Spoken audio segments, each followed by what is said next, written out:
Malawi is tearing itself to pieces, literally. An epidemic of violence against children has become the social norm. 2 out of 3 children experience violence. 1 in 5 girls are sexually abused. 2 out of 3 boys experience physical violence. 1 in 5 girls and 1 in 3 boys experience emotional violence. These shocking findings comes from Malawi's Violence Against Children and Young Women Survey (VACS). This video calls for an urgent action agenda to put an end to this misery. No one should grow up like this.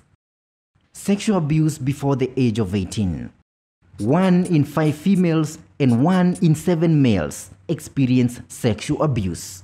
The abusers are often 5 years older than the victims, who are only 12 to 14 years old.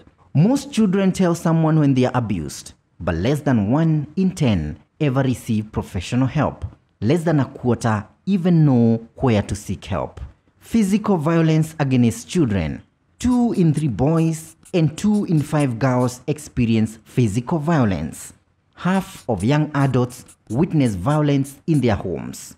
The abusers are often adult family members, peers, or teachers. A third of the girls feel the violence was their own fault.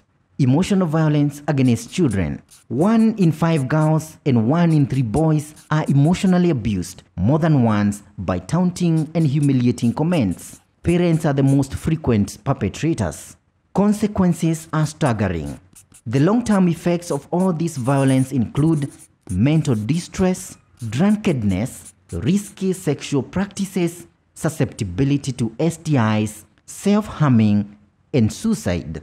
Many Malawians now believe that it's okay for men to beat their wives and that women should tolerate abuse to keep their family together. We need to change these statistics and attitudes. Here's how we can. Focus on preventing violence from ever occurring through increasing safe, stable, and nurturing relationships between children and their parents and caregivers. Empowering children by developing life skills, promoting gender equality, increasing women's access to education, employment, and services. Responding to the violence that does occur by allowing children to return to a safe and nurturing home environment.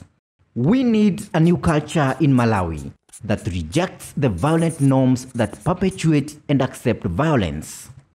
Now, it is the time to make it happen. We need urgent action from everyone in Malawi, the government, its development partners, civil society, and most important, Malawian children, families, and communities to demand and drive change for every child, especially the most disadvantaged and vulnerable. Malawi's children are the country's hope for the future. We must stop this epidemic of violence.